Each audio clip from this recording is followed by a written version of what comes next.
Hi friends, Indian financial സിസ്റ്റത്തിന്റെ 8ാമത്തെ online ക്ലാസ്സിലേക്ക് I welcome you all. കഴിഞ്ഞ 7 ക്ലാസ്സുകളിലെ നമ്മൾ ഇന്ത്യൻ ഫിനാൻഷ്യൽ സിസ്റ്റത്തിന്റെ ഒരു ഓവർവ്യൂ എന്ന് പറയുന്ന ടോപ്പിക് കണ്ടു.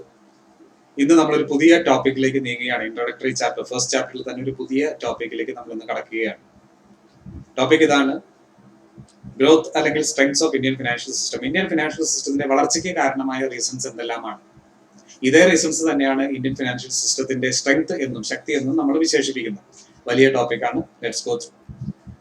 ഇന്ത്യൻ ഫിനാൻഷ്യൽ സിസ്റ്റത്തിന്റെ ഫസ്റ്റ് സ്ട്രെങ്ത് അല്ലെങ്കിൽ ഫസ്റ്റ് റീസൺ ഫോർ ഗ്രോത്ത് എന്ന് പറയുന്നത് ഡോമിനന്റ് സ്ട്രോങ് ബാങ്കിങ് സിസ്റ്റമാണ്.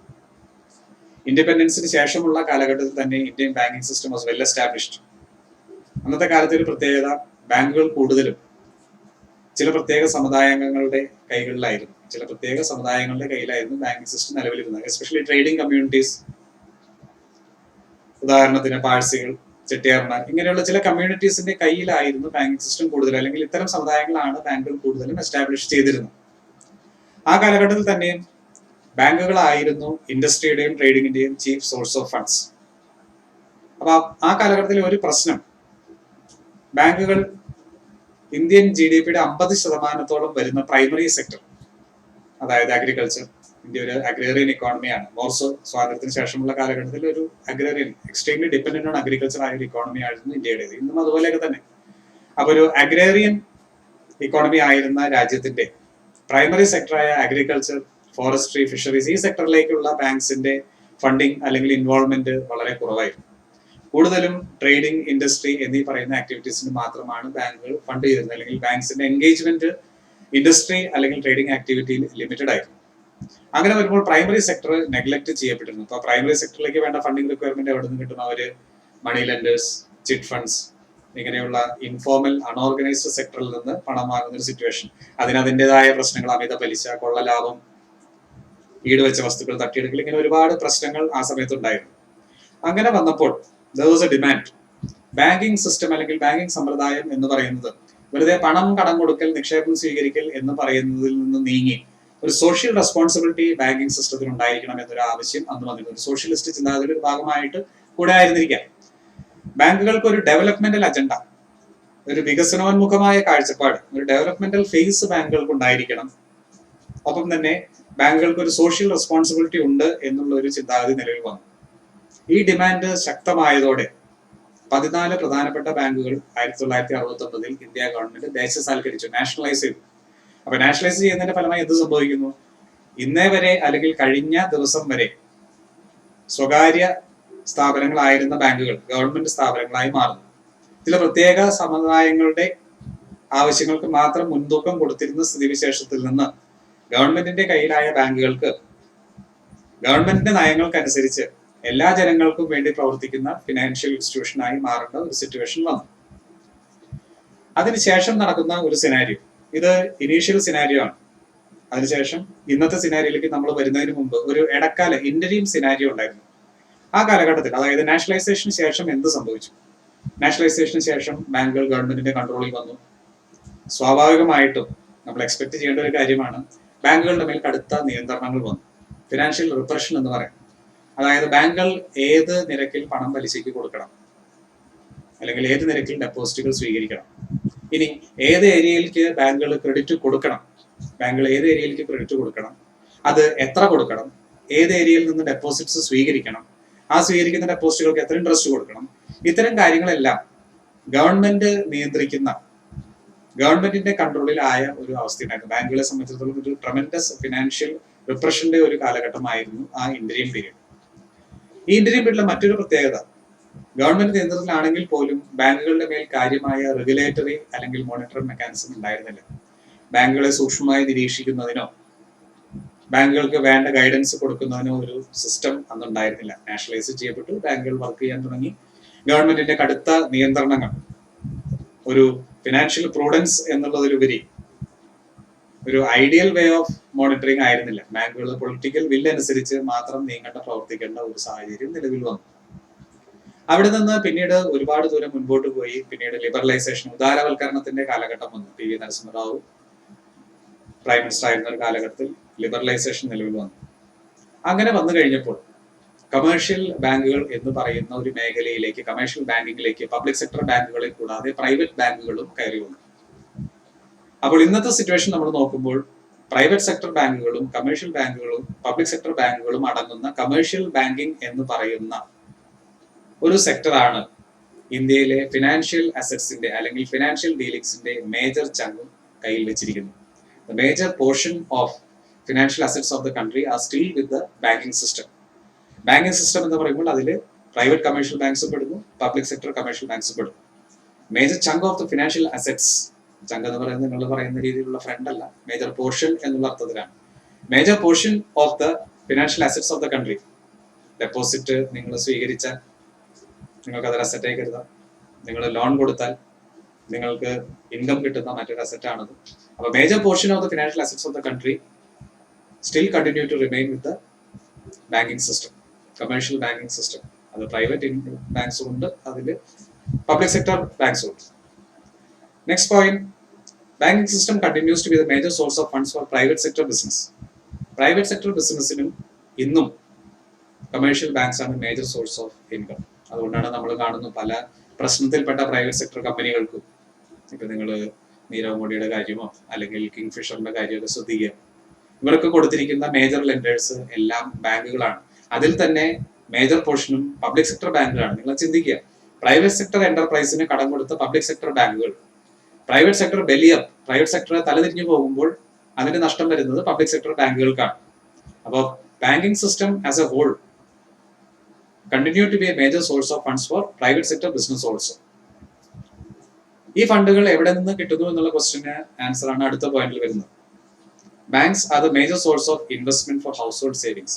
അപ്പൊ എന്റെ നിങ്ങളുടെയൊക്കെ വീട്ടിലുള്ള സേവിങ്സിന് ഒരു പ്രധാനപ്പെട്ട സ്ഥലം എന്ന് പറയുന്നത്, നമ്മൾ കൊണ്ടുപോയി നിക്ഷേപിക്കുന്ന പ്രധാനപ്പെട്ട സ്ഥലം എന്ന് പറയുന്നത് ഒരു കമേഴ്ഷ്യൽ ബാങ്കാണ്. നമ്മളെ സംബന്ധിച്ചിടത്തോളം FD ആയിട്ടോ RD ആയിട്ടോ അല്ലെങ്കിൽ ഒരു സാധാരണ സേവിങ്സ് ബാങ്ക് അക്കൗണ്ട് ആയിട്ടോ ഒക്കെ നമ്മൾ ബാങ്കുകളിൽ പണം നിക്ഷേപിക്കുന്നു. ഈ പണത്തിൽ നിന്നാണ് നമ്മൾ കാണുന്ന ഇതിന് മുൻപത്തെ പോയിന്റിലേക്ക് നമ്മൾ പോകുന്നത്. പ്രൈവറ്റ് സെക്ടർ ബിസിനസ്സിന് അല്ലെങ്കിൽ ഡെവലപ്മെന്റ് ആക്ടിവിറ്റീസിന് ബാങ്കുകൾ ഫണ്ട് കണ്ടെത്തുന്നത് നമ്മുടെയൊക്കെ ഹൗസ് ഹോൾഡ് സേവിങ്സിൽ നിന്നാണ് ടു എ സർട്ടൻ എക്സ്റ്റെന്റ്. അടുത്ത point, banking system handles bulk of payment mechanisms in the country. രാജ്യത്തെ പേയ്മെന്റ് മെക്കാനിസം കൂടുതലും ബാങ്കുകളിൽ കൂടെയാണ്. നിങ്ങളൊന്ന് ആലോചിച്ച് നോക്കുക, നിങ്ങൾ യൂണിവേഴ്സിറ്റി ഫീ അടയ്ക്കുന്നതിനോ അല്ലെങ്കിൽ ഓൺലൈൻ പേയ്മെന്റ്, ഓൺലൈൻ പർച്ചേസ് നടത്തുമ്പോൾ സാധനങ്ങൾ വാങ്ങിച്ചതിന്റെ പേയ്മെന്റ് അടയ്ക്കുന്നതിനോ അല്ലെങ്കിൽ ATM പോയി ക്യാഷ് എടുക്കുന്നതിനോ എല്ലാം നിങ്ങൾ ബാങ്കിങ് സിസ്റ്റം, ബാങ്കിങ് മെക്കാനിസം, ഒരു ചെക്ക് എഴുതി കൊടുക്കുമ്പോഴെല്ലാം നിങ്ങൾ പേയ്മെന്റ് മെക്കാനിസത്തിനായി ആശ്രയിക്കുന്നത് ഇന്ത്യയിലെ ബാങ്കിങ് സമ്പ്രദായത്തെ തന്നെയാണ്. ഇത് കൂടാതെ ബാങ്കുകൾ മറ്റ് ഫിനാൻഷ്യൽ സർവീസസും നൽകി വരുന്നു. മറ്റ് ഫിനാൻഷ്യൽ സർവീസസ് എന്ന് പറയുമ്പോൾ അതിൽ നമുക്ക് ഒരുപാട് കാര്യങ്ങൾ പെടുന്നുണ്ട്. മെർച്ചന്റ് ബാങ്കിങ് സർവീസസ്, ഷെയറുകളുടെ വാങ്ങൽ വിൽപ്പന, ഇൻവെസ്റ്റ്മെന്റുകൾ എവിടെ ചെയ്യണം എന്നുള്ള അഡ്വൈസ്, ഹൗസിംഗ് ലോൺ തരുന്നു, ഇൻഷുറൻസ് പ്രൊഡക്ട്സ് സെല് ചെയ്യുന്നു, ഇങ്ങനെ ഒരുപാട് അതർ സർവീസസ്, അതർ ഫിനാൻഷ്യൽ സർവീസസും ബാങ്ക്സ് കൊടുക്കുന്നു. അപ്പൊ ഇതാണ് ഇന്ത്യയിലെ ഡോമിനന്റ് ബാങ്കിങ് സിസ്റ്റം എന്ന് പറയുന്ന ഒരു പോയിന്റിന്റെ ഒരു എക്സ്പ്ലനേഷൻ. ഒന്നുകൂടി നമ്മൾ നോക്കുകയാണെങ്കിൽ, സമപ്പ് ചെയ്യാൻ നോക്കുകയാണെങ്കിൽ, നമ്മൾ ഇനീഷ്യൽ ഡേയ്സിൽ ഇന്ത്യൻ ബാങ്കിങ് സിസ്റ്റം നമ്മൾ കണ്ടു, അവിടുത്തെ നാഷണലൈസേഷന് ശേഷമുള്ള ഇന്ത്യൻ പീരീഡ് കണ്ടു. ഇന്നത്തെ സിറ്റുവേഷൻ നമ്മൾ കാണുകയാണ്. ഡോമിനന്റ് സ്ട്രോങ് ബാങ്കിങ് സിസ്റ്റം എന്ന് പറയുന്നതാണ് ഇന്ത്യൻ ഫിനാൻഷ്യൽ സിസ്റ്റത്തിന്റെ ഒരു major strength. Let's go two point 2. Point 2 is growth of non banking sector.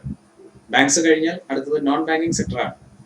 Banking ഇതര സെക്ടർ, ബാങ്കുകളെ നമ്മൾ കണ്ടു കഴിഞ്ഞു. പ്രൈവറ്റ് ബാങ്കുകൾ, പബ്ലിക് സെക്ടർ ബാങ്കുകൾ രണ്ടും കൂടെ ചേർന്ന് കമേഴ്ഷ്യൽ ബാങ്കിങ് സിസ്റ്റം വളരെ സ്ട്രോങ് ആണ്. ഇന്ത്യൻ ഫിനാൻഷ്യൽ സിസ്റ്റത്തിന്റെ ഒരു സ്ട്രെങ്ത് ആണ് ബാങ്കിങ് സെക്ടർ. അടുത്ത സ്ട്രെങ്ത് എന്ന് പറയുന്നതാണ് നോൺ ബാങ്കിങ് സെക്ടർ.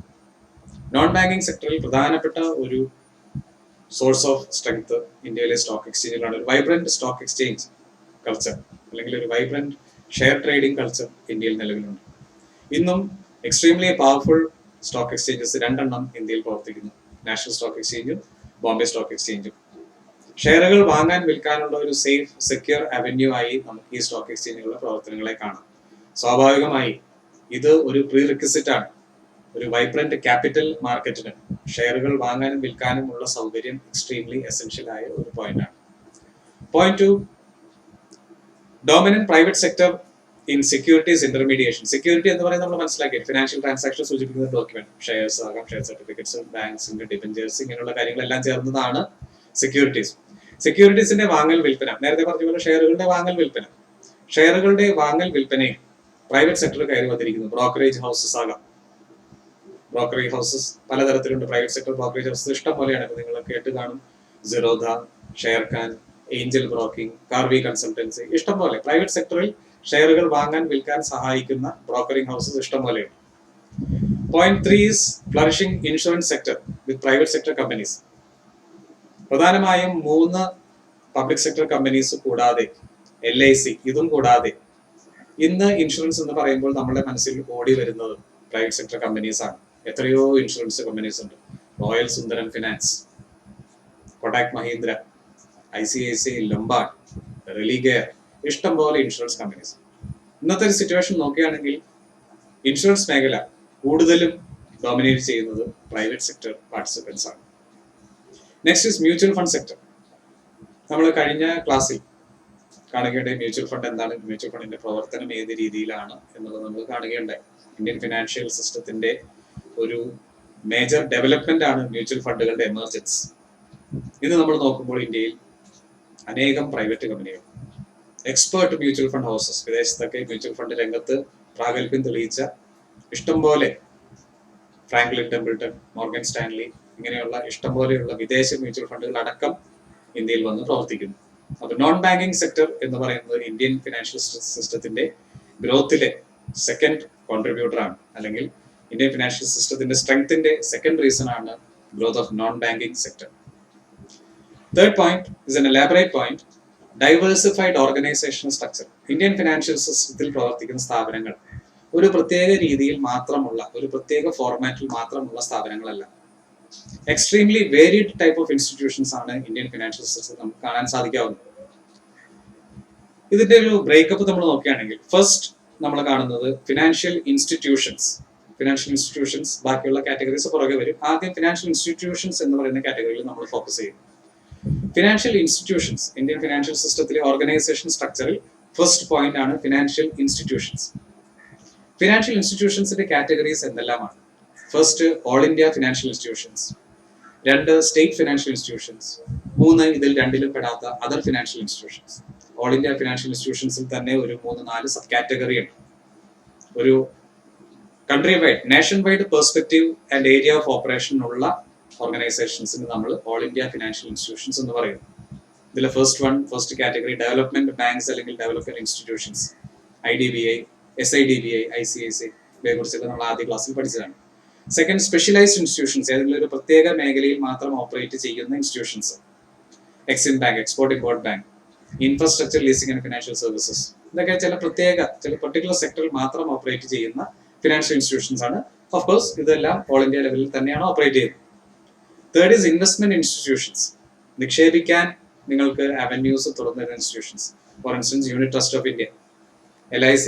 നിങ്ങൾക്ക് ഒരു ഇൻഷുറൻസ് എടുക്കുന്ന പോലെ തന്നെ ഒരു പ്രൊട്ടക്ഷൻ കിട്ടാൻ വേണ്ടി നിങ്ങൾ ഇൻഷുറൻസ് എടുക്കുന്ന പോലെ തന്നെ ഒരു ഇൻവെസ്റ്റ്മെന്റ് അവന്യൂ കൂടെയാണ്. Third is general insurance company.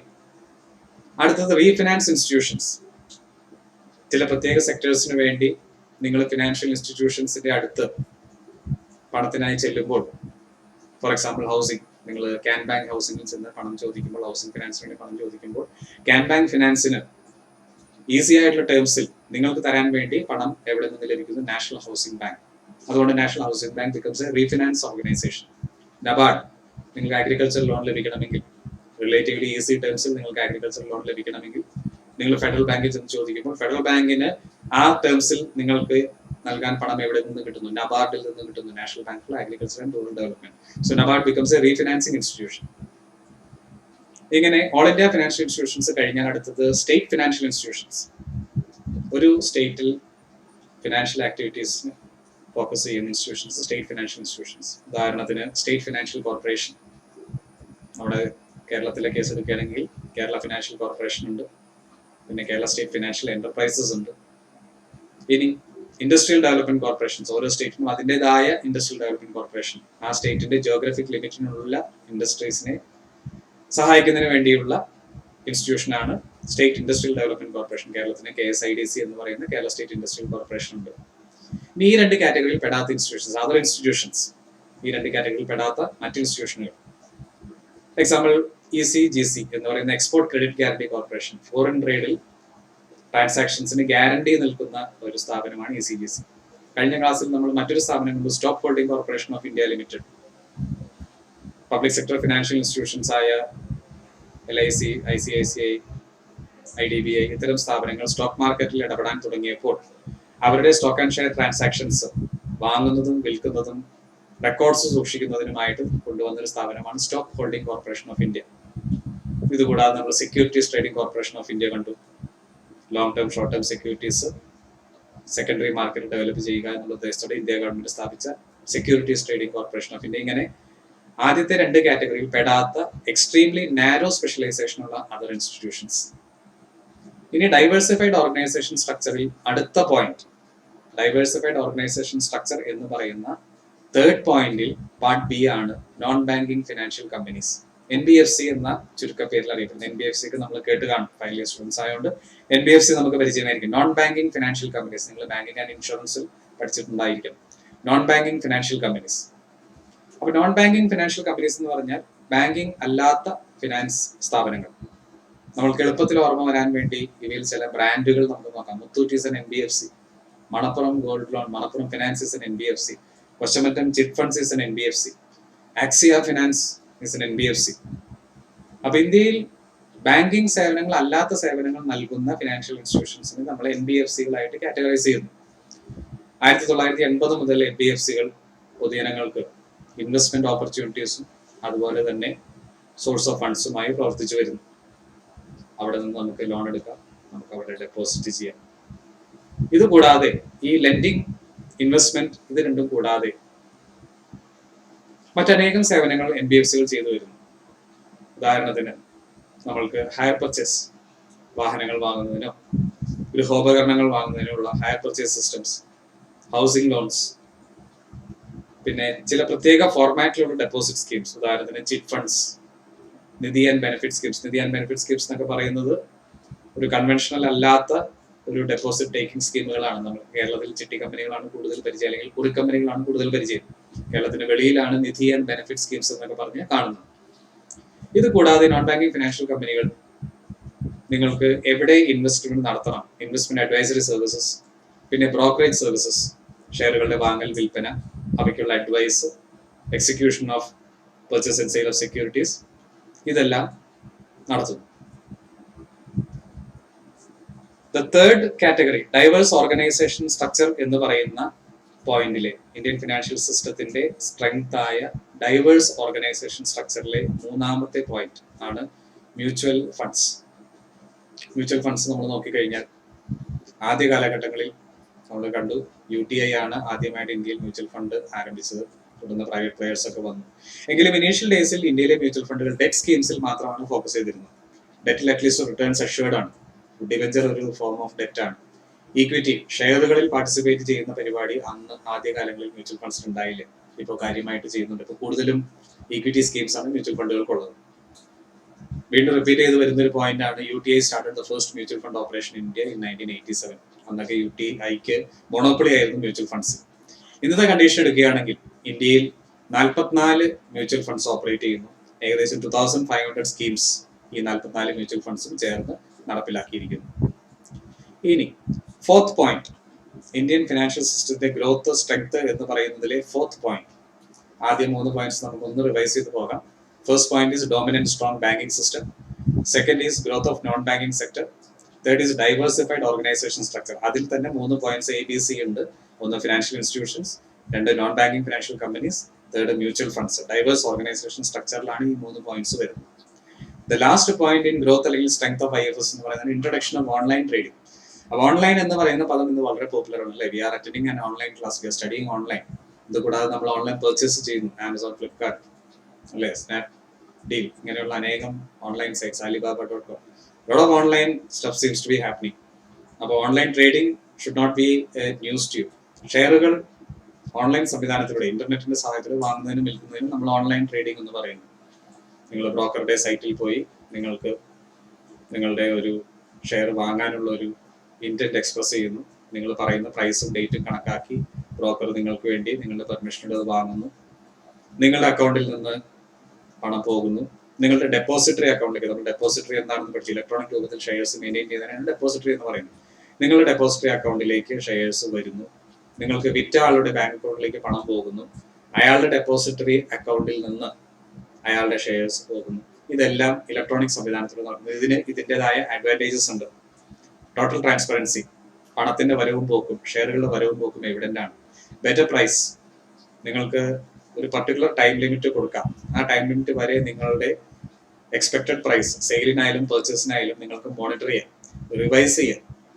നിങ്ങൾക്ക് ബെസ്റ്റ് പ്രൈസ് വരാൻ വേണ്ടി കുറച്ചും കൂടെ എക്സ്റ്റെൻഡ് ചെയ്യാൻ പറയാം സെയിൽ.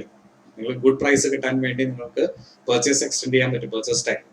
അപ്പോൾ better price, total transparency, less risk. എല്ലാ കാര്യങ്ങളും ട്രാൻസ്പെറന്റ് ആകുമ്പോൾ തന്നെ റിസ്ക് കുറയുന്നു. വാങ്ങിച്ച ഷെയർ കിട്ടാത്ത അവസ്ഥ വരുന്നില്ല, വിറ്റ ഷെയറിന്റെ പൈസ കിട്ടാത്ത അവസ്ഥ വരുന്നില്ല. എല്ലായിടത്തും മോണിറ്റർ ചെയ്യാനുള്ള മോണിറ്ററിംഗ് മെക്കാനിസംസ് ഉണ്ട്. അപ്പോൾ ഓൺലൈൻ ട്രേഡിംഗ് എന്ന് പറയുന്നത് extremely positive development. Indian financial സിസ്റ്റത്തിന്റെ ഗ്രോത്തിന്റെ ഒരു മേജർ റീസൺസിൽ ഒന്നാണ് ഓൺലൈൻ ട്രേഡിംഗിന്റെ ഇൻട്രൊഡക്ഷൻ. ഇന്ത്യയിൽ ഓൺലൈൻ ട്രേഡിംഗ് ആരംഭിക്കുന്നത് 2000-ലാണ്. നമുക്ക് അഭിമാനിക്കാവുന്ന ഒരു കാര്യമാണ്. കേരളത്തിൽ നിന്നുള്ള ജിയോജിത് സെക്യൂരിറ്റീസ്, ഇന്ന് ജിയോജിത് BNP Paribas എന്ന് പറയുന്ന കമ്പനിയാണ്. ജിയോജിത് സെക്യൂരിറ്റീസ് ആണ് ഇന്ത്യയിൽ ആദ്യമായി 2000-ൽ ഓൺലൈൻ ട്രേഡിംഗ് ആരംഭിച്ചത്. അപ്പൊ ഇത്രയുമാണ് ഇന്ത്യൻ ഫിനാൻഷ്യൽ സിസ്റ്റത്തിന്റെ സ്ട്രെങ്ത്സ് എന്ന് പറയുന്ന കാറ്റഗറിയിൽ വരുന്നത്.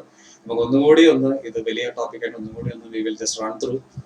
4 റീസൺസ് ആണുള്ളത് ഇന്ത്യൻ ഫിനാൻഷ്യൽ സിസ്റ്റത്തിന്റെ സ്ട്രെങ്ത് അല്ലെങ്കിൽ ഗ്രോത്തിന്. First is dominant banking system, second is growth of non banking sector, third is diversified organisation structure. ശ്രദ്ധിക്കണം, ഡൈവേഴ്സിഫൈഡ് ഓർഗനൈസേഷൻ സ്ട്രക്ചറിൽ തന്നെ 3 പോയിന്റ്സ് ഉണ്ട്. ഫസ്റ്റ് ഇസ് ഫിനാൻഷ്യൽ ഇൻസ്റ്റിറ്റ്യൂഷൻസിൽ തന്നെ 3 സബ് പോയിന്റ്സ് ഉണ്ട്. Second is known banking financial companies B, and C is mutual funds. Fourth strength ആയിട്ട് വരുന്നത്, last strength ആയിട്ട് വരുന്നത് ഇൻട്രൊഡക്ഷൻ ഓഫ് ഓൺലൈൻ ട്രേഡിംഗ്. അപ്പൊ ഇതാണ് ഇന്ത്യൻ ഫിനാൻഷ്യൽ സിസ്റ്റത്തിന്റെ സ്ട്രെങ്ത് അല്ലെങ്കിൽ reasons for the growth of Indian financial system എന്ന question വരികയാണെങ്കിൽ നമ്മൾ ആൻസർ ചെയ്യേണ്ട പോയിന്റ്സ് ആണ് ഇതെല്ലാം. സ്വാഭാവികമായിട്ടും naturally when you have strengths there ought to be weaknesses also. Indian financial സിസ്റ്റത്തിന്റെ വീക്ക്നെസ് എന്തെല്ലാമാണ് എന്നുള്ളത് നമുക്ക് അടുത്ത ക്ലാസ്സിൽ ഡീറ്റെയിൽഡ് ആയിട്ട് നമുക്ക് പഠിക്കാം. Till then, goodbye. Thanks.